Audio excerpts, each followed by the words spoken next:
All right. Hi everyone, Heather here with astrolotta.com, and today I am going to be talking to you about the Ascendant Sign and how the Ascendant Sign reflects and sort of creates our early childhood experience and how that is carried out through adulthood. And so yeah, I'm excited about this topic. It's a little bit sort of low-key, you know, it's a little bit foundational, fundamental. If you do already have a pretty good knowledge about your rising sign, you can still, you know, definitely get a lot of good information through this video that I'm about to present to you. But so essentially what we're going to do is I'm going to go through what the rising sign is, how it's different from the sun sign, and then I'm going to go into each sign and talk about how the early childhood experience is reflected in the rising sign and how that helps us to develop our persona, our personality, and develop our rising sign. So yeah, so I'm going to go through each of the 12 signs, and because I am, you know, running a little late, I started this video a little late, which is not normally like me, you know, I'm a Virgo, so I like to be on time, so I apologize for that, but this is going to be a slightly shorter video. Hopefully we can get through all the signs within, you know, 30 minutes or so and answer, you know, a few questions as well. And if you don't know your rising sign, you can find it by going to astrolotta.com and entering your birth information into the birth chart calculator. You do need to know your time of birth in order to figure out your rising sign, so that's going to be important as well. So, you know, if you don't know your time of birth, I highly recommend getting a chart rectification. You know, there are many really great astrologers on this channel that do that. I myself don't do that because it's a very difficult and tedious process. But there are others, so you can get an accurate birth time determined if you don't have yours already. But for most of us who have our accurate birth time, go to astrolotta.com, find your ascendant sign. And before we get started and before we jump into sort of the meat of this video, I do want to make a couple quick announcements. The main one is that my teacher, Robert Phoenix, is doing a really in-depth webinar about Saturn and Capricorn on Saturday. So this Saturday, October 28th. And if you sign up now, it's only $29, and the price actually goes up to $39 after the fact. So even if you can't attend live, you'll get a pre-recorded version of this for, you know, $10 cheaper than you would have if you would have waited. And so he's going to be going really deep into Saturn and Capricorn, all the different transits that it's going to be making for the next 2.5 years, how that's going to affect us on a global level. And he's also going to talk about how this is going to affect each of you personally, you know, how it's going to affect you in your own unique birth chart. He'll go through like Saturn return, Saturn conjunct all of your personal planets, all sorts of stuff. So I highly recommend, you know, signing up for his webinar. The link is going to be in the description of this video below. Also, if you missed my talk yesterday with Criselda Pacheco, we had a very deep, really interesting, very, you know, Scorpio season discussion about the archetype of the holy whore and her experience through, you know, awakening through being a sex worker and, you know, her being a Gnostic priestess and all these different things that she's experienced in her life. So very interesting conversation. I've had a lot of those lately. This is actually my first solo video, I think, in a couple of weeks. So yeah, check that out. Lots of interesting talks. But anyway, so we're going to jump into, let's see. Hopefully the stream is working well. It says the video output is low, but it seems like it's doing okay. So if you guys can't hear me, you know, send me some smoke signals out in the chat because, you know, sometimes my internet's a little bit slow, but hopefully this is working well for all of you and you can see me and hear me and all of that. So we're going to get into this. So the rising sign in the birth chart. So essentially, if you don't already know, the rising sign is the sign that was on the eastern horizon, that was rising at the exact moment and the exact placement of your birth. So from the perspective of when and where you were born, that's the sign that was on the eastern horizon. On the opposite side of that, you have the descendant, which is the sign that was setting on the western horizon, and that's always the opposite sign of the ascendant. And so what the ascendant shows us is it shows us basically the way that we interface with the world. It's the lens through which we perceive the world, and it's the lens through which other people perceive us. So it's sort of this filter through which all of this information comes through. And it's a little bit different than our sun sign in that the sun sign more or less represents the soul's expression of purpose in the physical reality. It's who we are at a core level, and it's what we need in order to feel successful and purposeful, and it's the energy that we really need to engage with in order to feel vital and you know, full of life and, you know, all those wonderful sun things. But the ascendant sign is a little bit different in that it's not necessarily the core of our personality. It might not even be who we truly are on the inside, even though it is part of ourselves. It's more or less this image that we portray in order to gain acceptance from the outside world. So we learn and develop our rising sign through our early childhood experiences. And so we learn in early childhood that certain behaviors, certain ways of portraying ourselves, certain ways of being actually gain more acceptance and more love from the people in our early childhood environment than other ways of, acting and behaving and all of that. And so we learn to develop this persona, this image, this sort of energy that we project onto the world. And so my intention with this video is to hopefully help you to understand a little bit more about yourself and who you are out in the world, as well as, maybe if you have children, you can understand them a little bit better and sort of how they are perceiving and experiencing their environment right now. This is going to be kind of an interesting thing. So essentially what this is as you're moving through your early childhood environment, it could be that, your parents approve of certain behaviors. It could be that it's out of necessity. You need to act and behave a certain way. It could be that, your teachers, your siblings, your friends, anything that, anybody that you surround yourself with in early childhood, they reward you with acceptance for, acting through your rising sign, right? And so that's sort of how we develop our rising sign and develop these personas, and then we carry them out later on in life because we've already learned, in childhood that this way of acting, behaving, projecting our energy out into the world is what gives us love and acceptance from other people, right? It's what brings us that love. And that might not, people, if you show them your core being who you truly are, if you don't always put up a front, you can still get love and acceptance, but it takes us a little while to understand that. So we go through phases of being like in and out of our rising signs throughout our lifetime. Sometimes our rising sign is much stronger and that energy is projected much more strongly. And usually that's especially when our rising sign is being sort of activated, and also in certain social situations where we feel like we might not be accepted by other people. So we put up this front, we put up this, veil of this rising sign so they can't see who we truly are on the inside, but they can see this image that we portray that we've learned that, is approved of by other people. And this also, I should mention, if you do have like a planet in aspect or sitting right on your rising sign, so essentially if you have like Pluto or like Mars or any planet essentially on your rising sign right on the ascendant, that's going to change the energy a little bit. So, this might not be 100% accurate for everyone. Either way, you're going to get a little bit of this energy, but like if you have Pluto on your ascendant and you're a Libra rising, that's going to change the energy quite a bit. So, maybe if we have time at the end, I'll go through some of these sort of planets and these planetary aspects and how that might affect the rising sign as well. All right. I am burning incense. Yes, I lit this so long ago and it's not going out. There must be some energy that needs to be cleared. I did a lot of readings today, so that's what that smoke is. I'm not, like getting high or anything. This is my sage. But anyway, so this is, I'm going to start with Aries and Aries rising.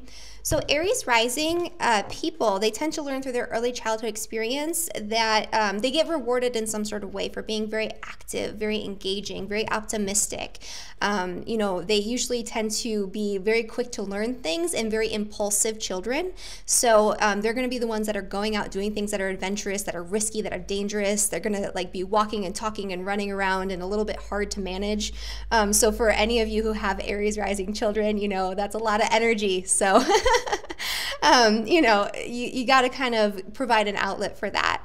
And usually you do, right? Because they're learning this through their experience. It's what would be rewarded in their early childhood experience. So being independent, being willful, being strong, being active, being athletic, being sort of willing to jump into new things, new experiences. What they're really learning is how to like move through the world. They're the risk takers, right? They're always pushing boundaries, doing wild things with their friends, acting out in the playground. They could, be a little aggressive, even if they're females. And they really just need an outlet for that energy. But in some way, that expression of energy would have been rewarded if you are an Aries rising in your early childhood experience. Maybe your parents rewarded you for, being very strong-willed and very fiery and running around and active active and all of that. Or, you know, maybe you needed to learn to be that way for some reason. Maybe, you know, the other children in your family were very dominating and you had to be like very talkative and outgoing and, you know, have a lot of energy and project a lot of energy in order to get the attention that you were seeking. And so that's sort of how the Aries rising people develop their ascendant sign. And that carries out through adulthood, right? Because we've learned that with the Aries rising that we get love and acceptance through, or you get love and acceptance through, you know, acting out, being, you know, spontaneous, initiating action, jumping into things, and really pushing your way through the world, you know. So that is a little bit about the Aries rising and the early childhood experience. Let's see. Taurus and Taurus rising. So Taurus rising children, Taurus rising people, when they're children, they learn to get love and acceptance through just being stable, being calm, being quiet, being grounded, moving slowly. Sort of in contrast to the Aries rising situation, they would have been rewarded for not acting out, not being super fiery and willful, but for, you know, engaging in activity and play that's very quiet, very grounded, you know, those types of things. Also, Taurus rising children, even from an early age, they appreciate comfort, stability, those types of things. So they'd constantly be seeking stability through their environment.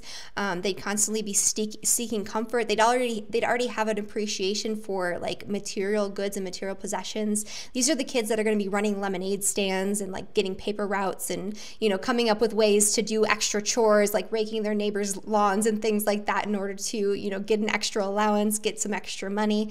You know, they're very interesting in that way a lot of the time. But they're also, you know, very in touch with nature and with, you know, the energy of Mother Earth. And so, you know, they would have been rewarded for doing things that are simple, that are grounded, that are quiet, that are not necessarily very loud and out there. So not running amok all the time, but spending time in nature would have been something that could have been really important as well. But really the entire experience of the Taurus rising is learning where they're going to find safety and stability. So finding safety and stability through acceptance and through, you know, acting in a way that's very calm, very stable, very sort of manageable in a lot of different ways. Yeah, so that's a little bit about the Taurus rising sign. Let's see.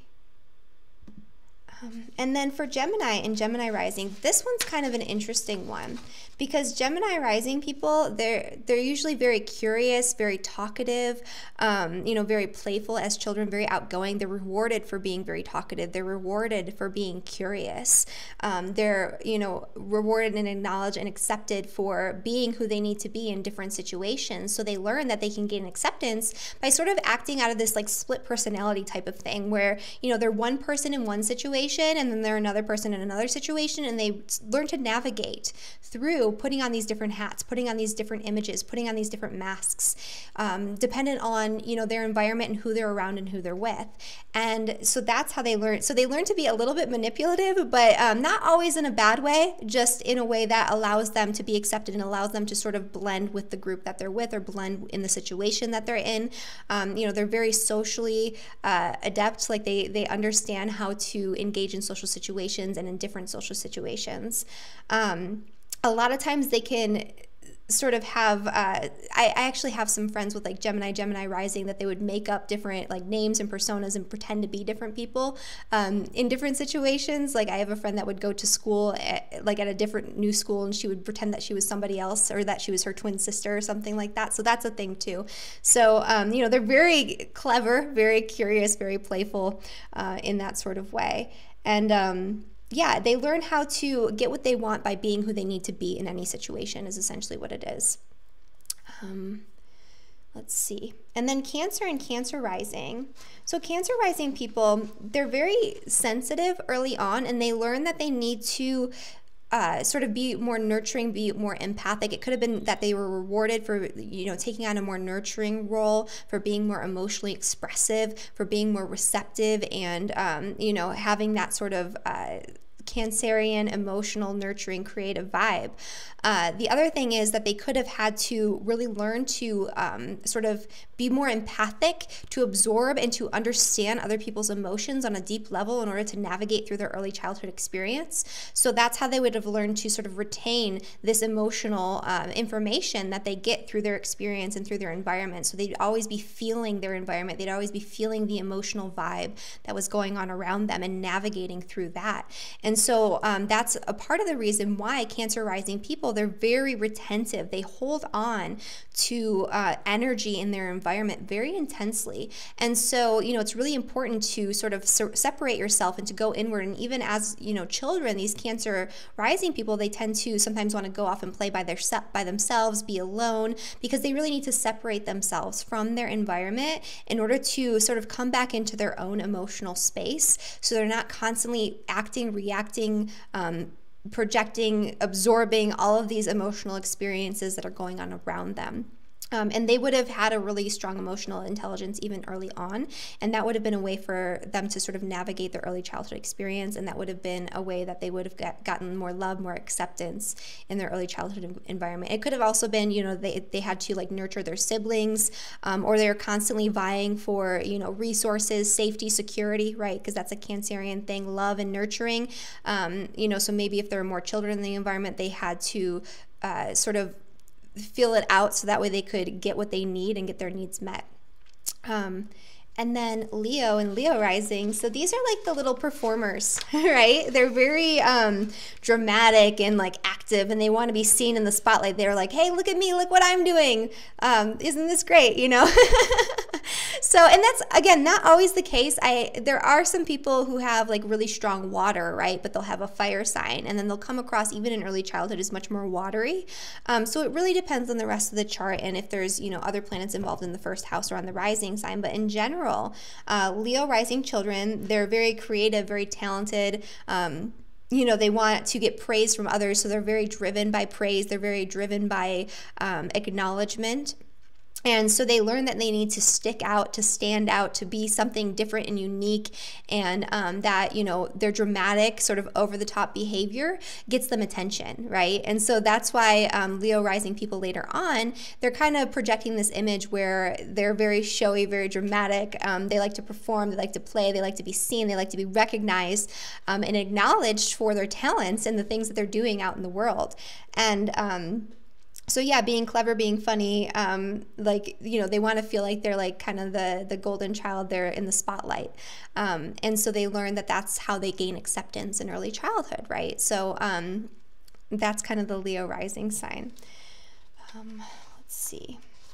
And then, so Virgo and Virgo rising, this is actually kind of a difficult rising sign for early childhood, just because it indicates that there was a perfectionist environment, like they were expected to be perfect, or they got rewarded, or they felt like they needed to be perfect in order to be accepted and loved in their early childhood experience. So the way that they would have gained love and acceptance, the way that they would have been able to navigate their early childhood experience and to get the love and the appreciation and all of the acknowledgement that they wanted was to, you know, be perfect, right? To be always helping out, because it's the sign of, you know, service, Virgo, so always helping others, always doing the right thing, getting good grades, cleaning your room, showing up as like perfect.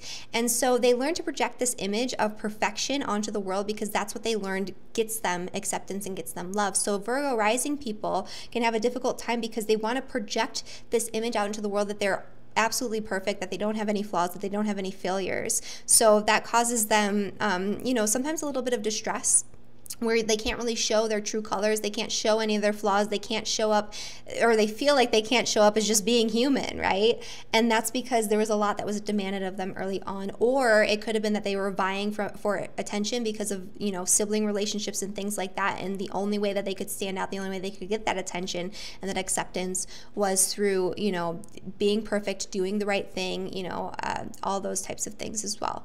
So that's just a little bit about the early childhood experience of Virgo and Virgo rising.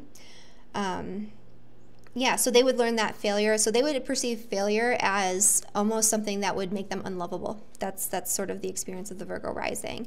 And obviously that's not true, but that's their perception. So even if, you know, you have a Virgo rising child, they want to be perfect, right? They want to show up and they want to do all the right things and say all the right things and get good grades and all of that. And it might not even be that you're demanding that of them. It just might be that that's how they feel that they need to get acceptance, right? So it's not always a parenting issue. A lot of times it is their perception of it, but that it is what they perceive. So just something to kind of be aware of there. And then Libra and Libra rising. So Libra rising, they learn to sort of navigate their early childhood experience through being very charming, very polite, always sort of taking into account the needs of the other, so they wouldn't be stepping on each other's toes. They'd be almost the opposite of this Aries rising, where they're not just jumping in and initiating action. They're waiting for permission. They're waiting for a response from somebody else before they take action, and they would be rewarded for doing that. So rather than being very fiery and very sort of impulsive, they would be more receptive, and they would kind of take a step back and sort of watch things and figure out what's going on, and they would make sure that they're acting appropriately in different situations. So they wouldn't want to rattle anyone's cages, they wouldn't want to upset anybody, so they would always be looking at the needs of the other and how the other person is reacting and responding to them, so that way they themselves can react and respond appropriately in order to get that acceptance. You know, they can also be a little bit artistic in a lot of different ways, because, you know, they're really into aesthetics even at an early age. So they, you know, might like to draw, might like to paint, might like to spend time in really beautiful environments. They might have an affinity for music, so like learning, you know, different instruments and things like that. Usually these people with the Libra rising, unless there's something else going on, they're not like career artists or musicians. They just do it as a hobby because they like the aesthetic of it. They like the beauty of it. And, you know, so that's something that they develop early on as well. But they would learn to get love and acceptance through their reflection in their relationship with other people. So they would always need to be charming and charismatic and to appease others in that way.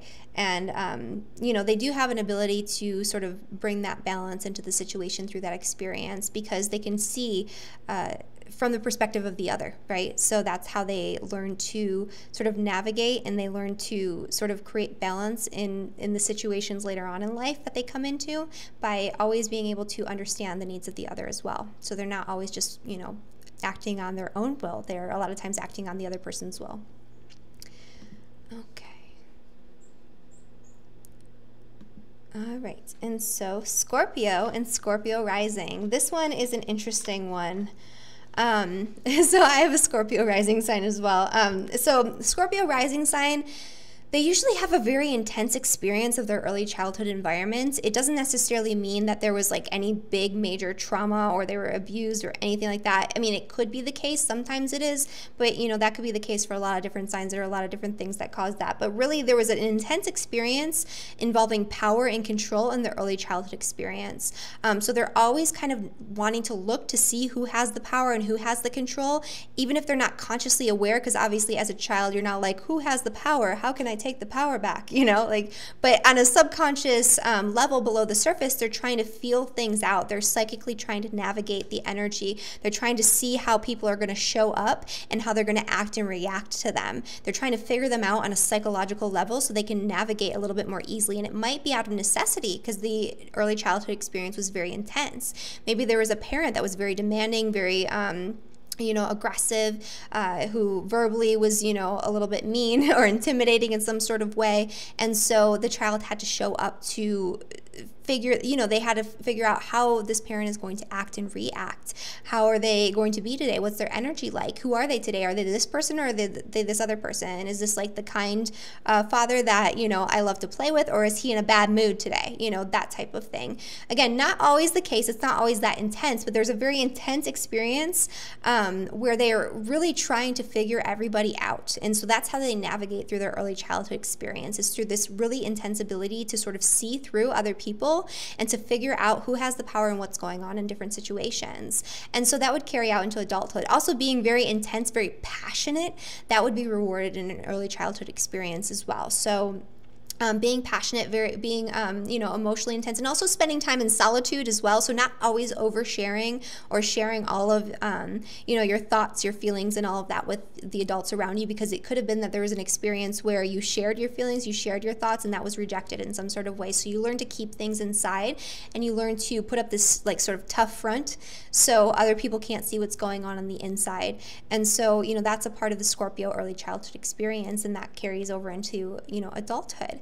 And so, yeah, so that's a little bit about the Scorpio. And again, it's not always that intense. It's not always that, you know, scary, but in some way, in some form, you're sort of looking for this power and this intensity, and navigating through your sort of sense of how people are in their psychology and their, you know, what they're going to do. Let's see. And then we have Sagittarius and Sagittarius rising. So Sagittarius rising people, so these kids are usually pretty likable. They're very jovial. They like to joke. They like to explore. They like to go and do all sorts of crazy things and have adventures. You know, they can have like really good sense of humors. They can be like the class clowns. People can really like them. You know, they can be wise beyond their years too, even though they are like running around all crazy. They're joking. They're, you know, like the little tricksters. They can also, you know, have this wisdom that's innate, that's a little bit beyond themselves. And so they learn to sort of get love and acceptance through play, through spontaneity, through adventure, through being funny, through being fun, through being optimistic and happy all the time. So even when they're not necessarily happy, they're going to show up as this like happy, optimistic, outgoing child.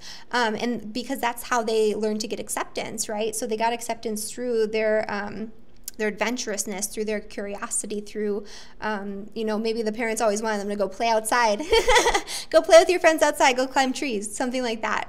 So they learn to be adventurous, right?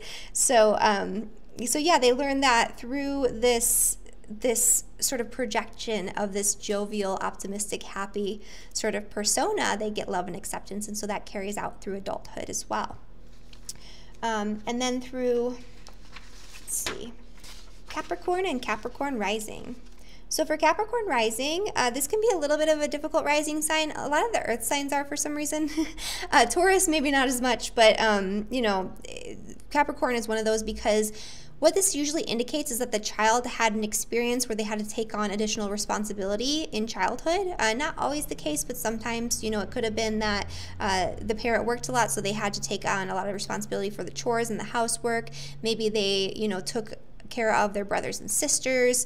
You know, they tend to be a lot older as they're younger, and they get younger as they get older. So they're like little old ladies and little old men when they're young, and then as they grow older, they tend to loosen up and become more playful. You know, they usually have good sense of humors too. Capricorn people, even though you think Capricorn is like stuffy and buttoned down and all that, it's, you know, Capricorn people usually have really good senses of humor. They're really funny.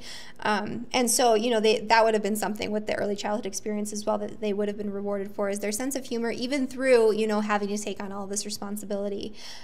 Oftentimes they have, it's similar to Virgo in that they have a parent that demands a lot of them, but rather than being rewarded for being perfect, it's being rewarded for taking on a lot of responsibility and for, you know, managing a lot of different activities. You know, these are the kids that they want to be like a cheerleader and like they want to go do dance, and then they do, you know, debate club and like all these different things. So they're like trying to take on all these different additional responsibilities outside of their schooling as well, and they would have been rewarded for that. So they would have had kind of a demanding schedule, or they would have had to take on a lot of responsibility early on. And so they learn that they get love and acceptance through taking on responsibility and showing up to be responsible in a lot of different ways. So they want to project that image of responsibility, and that they're put together, and that they know what they're doing, and that you can count on them, right? And so that's a little bit about the Capricorn rising experience in early childhood. Aquarius, this one is really interesting. So obviously Aquarius rising, these children are going to be rebellious, they're going to be different, they're going to be rewarded for being unique in a lot of different ways, for being their own person. But something else with the Aquarius rising that actually my teacher Robert Phoenix taught me, and again he's doing a webinar this weekend on October 28th. I definitely wouldn't miss that. It's going to be very, very good, very insightful about Saturn in Capricorn. But so something about the rising sign that he taught me that I found, you know, very accurate in a lot of people's charts is that when you have an Aquarius rising sign in early childhood, there are a lot of unusual and disruptive experiences that come up in the early childhood experience. And I've seen this in a lot of charts and even with some of my friends where they have these stories of things that have happened in childhood that are just so bizarre and so, it just doesn't even make any sense, and like things that came out of nowhere and changed their lives, changed their family, changed, you know, their environment, changed the way that they had to act and behave and engage, you know, through their childhood experience. And it's just, sometimes, you know, it can be negative, sometimes it can be positive, but these are like very disruptive, very just unusual, off the wall experiences where you hear these stories and you're like, what? And so that's kind of one of the things that you can find a lot of times with Aquarius rising people and people who have Uranus on the ascendant as well. That's something that, you know, could have taken place in the early childhood experiences. And it carries out through adulthood too. Like every so often you'll have a really just bizarre experience that completely throws you through a loop and like changes, you know, everything that's going on in your life. So these major times of change and chaos and disruption where, you know, everything is sort of turned upside down in one way or another. And but anyway, so they're rewarded for being rebellious, for being unique, for marching to the beat of a different drummer, and for also taking into consideration the whole of humanity, other people. So it's not just about them. It's just not just about, you know, the people in their family. It's about everyone. So thinking about others, thinking about things through the lens of this like humanitarian perspective, showing up to do charity work, those types of things would have been rewarded, you know, in the early childhood experience, and that's how they would learn to be this like unique, you know, social butterfly and, you know, to care deeply about humanity and all these different things later on in life. And then Pisces and Pisces rising. This is another one that can be a little bit difficult just because Pisces rising people usually have issues involving boundaries. In early childhood, they can get lost sort of in fantasy, in illusion and play. They can be like the kids that have, you know, imaginary friends, or they're sort of off in their own world. You know, they're off in imagination land. They're very creative and very interesting in that way. Also, their dreamscape would be very intense. So they would have very intense dream experiences. You know, lucid dreaming, things like that could be something that these children could have. But they would, so they're very subjective and they're very sort of, their experience that they're having is not necessarily in early childhood and even sometimes in adulthood, the experience that they're having is not necessarily connected to what's going on in reality, because they are kind of in their own little world, especially early on. And so they would have been sort of rewarded for being, you know, more creative, more fantastical, for, you know, engaging in play and illusion and fantasy and those types of things. But there's also, you know, boundary issues involved. So they might not have had good boundaries in their family. The boundaries might have been loose or confusing amongst them and their family members. They might not have understood what was expected of them. So a lot of times Pisces rising people, because they don't know what's expected of them early on, they have trouble figuring out who they are out in the world later on in life as well. Because Pisces encompasses all 12 signs, right? So it has aspects of all the signs. And so it can, Pisces people can really be whoever they want to be. They're like the changelings. They're like the people that can show up and be whatever character they need to be in any situation. It's similar to that that Gemini energy, except it's a little bit different because they like become, you know, whoever they need to become, like fully immerse themselves in that energy to get what they need, to get what they want, to get acceptance. And so they would have, you know, become whoever they needed to become in any situation like that. The other thing is, yeah, there's not a lot of structure and struggle with identity. And Pisces, because it is the sign that encompasses all 12 signs, Pisces receives a lot of projection, which I mentioned, you know, yesterday in my video with Criselda as well. But Pisces receives a lot of projection because it's really easy to project an image onto a Pisces rising person because they have all of this energy. So in early childhood, the parents might have projected this really beautiful energy, this idealistic energy, like, oh my goodness, you are the golden child, you're this, like, you know, enlightened little being, and all this kind of stuff. Or they might have projected onto them like negative energy, their own negative emotions. They could have been the scapegoat.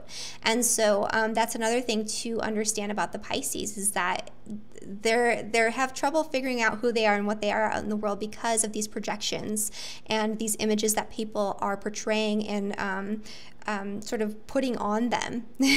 And that it continues through adulthood too. So if you are a Pisces rising person, you might have these experiences where you're not quite sure who you are because people tell you that you're somebody that you thought you weren't, right? Because they're projecting their own energy onto you. And also because Pisces is deeply retentive, deeply connected to everything else.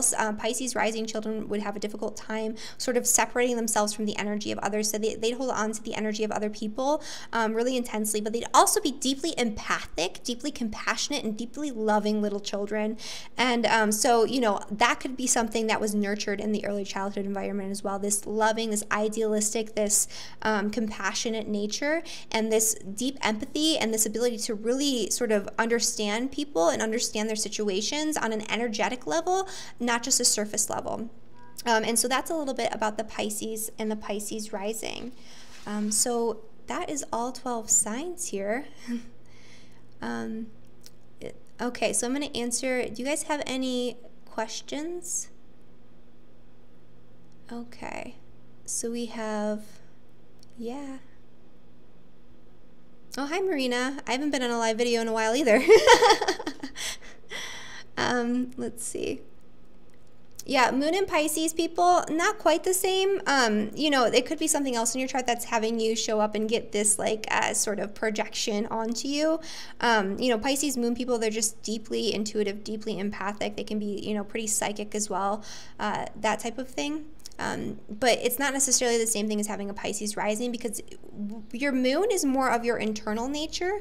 It's more of your emotional experience, your subjective experience, and it's more about what's going on the inside and how you perceive things on an emotional and an intuitive level. So it's not something that people would necessarily always see, unless your moon is on your ascendant. Like, that would be a different thing. Phoenix rising, you have a question? Well, what's your question? Differences between Libra and Virgo rising. Well, Libra rising and Virgo rising are a little bit different. They're both people pleasers, but Libra rising pleases people through being charismatic, attending to their needs, knowing what it is that they want on their side of the coin, being more receptive, whereas Virgo really just wants to project an image of being perfect. So they'll show up and help people, they'll show up in service of people, but they'll do it because, you know, they want to seem capable, they want to seem perfect, they want to seem like, you know, they have it all together, even if they don't. Okay. I'm a Capricorn. Well, Phoenix rising. So if you're Capricorn rising and you feel more like a Pisces as a child, that could be due to other things going on in your birth chart. So you might have like a stellium in Pisces or a lot of energy in water or something along those lines. It really just depends on everything else that's going on in your chart. This isn't going to be 100% accurate for everyone. You know, and if you have a lot of planets on your ascendant, Leanne, then that means that the energy of those planets is going to show through. For example, you know, if you're a Libra rising, but you have Mars on your ascendant, you're going to have that Martian energy that's really intense and really strong. So there's going to be sort of an Aries rising aspect to your personality. So even though you're going to be accounting for the needs of the other, you're still going to be very active, very impulsive, very driven by your own internal needs. You're going to be really willful, really strong-willed, and that's going to be something that's going to be rewarded in your early childhood experience, is really being independent and very strong-willed. Let's see. Okay. Awesome. Saturn on your ascendant in Scorpio. Saturn on your ascendant in Scorpio, you would have been, you're welcome, Phoenix rising. So Saturn on your ascendant in Scorpio, that's an interesting one. That's a child who likes to be secluded, likes to be in your own space. You'd need to take on a lot of responsibility, and you'd still need to figure out like sort of what's going on, you know, where the power is, all of these different experiences. So it could have been that early on, you know, you had a really intense experience where you had to take on more responsibility for your family members, or for, you know, again, work around the house, something along those lines, but you would want to be perceived as being responsible because that's something that would have been rewarded. Also, spending time in solitude. So kids who have Saturn on their ascendant in Sagittarius, they would want to spend time alone. Their internal world would be really important. They'd be very closed off in terms of like wanting to show, you know, their emotions or what's going on the inside. They'd be rewarded for sort of keeping it in, and you know, not necessarily for putting it out there. So there's like sort of a little bit of a suppression, a little bit more of an internal sort of nature where they're keeping things inside, and they have really strong boundaries when it comes to their energy. Let's see here. Neptune and Scorpio rising. Okay, I think this is going to be the last one, but Neptune on Scorpio. So Neptune on the ascendant is very similar to a Pisces, and Neptune in Scorpio, that's a very, very intense, very deeply psychic. So you would be able... So as a Scorpio rising with Neptune on the ascendant, so having Neptune on the ascendant would mean that you would have to have been very empathic. You'd have to really see what's going on an energetic level. You'd be deeply compassionate. You'd be rewarded for being, you know, connected, compassionate, all these different things. But there would be also this aspect of the scapegoat where you have to take on different roles. It's maybe that there was a really intense experience, or you had a really intense early childhood environment that caused you to need to navigate by taking on different roles, taking on different energies, projecting different images out into the world. It could be that you were scapegoated in some sort of way, so that's why you had to figure out who had the power and where the power was in order to navigate through intense situations. But this is a deeply psychic, deeply connected sort of energy, and people who have Neptune on the ascendant, they can really immerse themselves into these like roles and into these different sort of energies that they need to portray in order to get what they want and get what they need. So I hope that makes sense. Let's see. All right, guys. Taurus rising with the North Node. If you have the North Node and the South Node on the Ascendant and Descendant axis, this is kind of an intense position because it shows that you're really driven by fate and by destiny. You have these really fated, very sort of karmic, intense situations that'll come up throughout your lifetime that'll completely change your path, and you'll be headed in a completely new direction. And a lot of times these situations involve your relationships with other people. So, you know, a lot of major changes and changing direction throughout the lifetime. You'll be going in one direction, and then all of a sudden something out of the blue that seems very destined, very fated, will pull you on a whole new path. And so you're going to have a lot of different changes, and it's almost like experiencing a lot of lifetimes in one lifetime. But as far as the early childhood experience goes, I'm not quite sure how the North Node would impact that. All right, guys. Well, thank you so much for being here. I do have to sign off a little bit early today. I know we're only at 40 minutes, but thank you so much for being here. And again, if you want to book a reading with me, you can always do so at the link below. I'm happy to do readings for you. I've been connecting with a lot of you lately, and it's been really great. You guys are all great clients. So, and also Robert Phoenix's webinar on October 28th. You know, you can book your seat in the webinar now so you can watch it live, and it'll be at a discounted rate all the way through Saturday. So, you know, that link will be in the description below as well. And I hope you all have a wonderful week, and I will see you next Thursday, hopefully at exactly 3 p.m. Pacific. All right, bye everyone.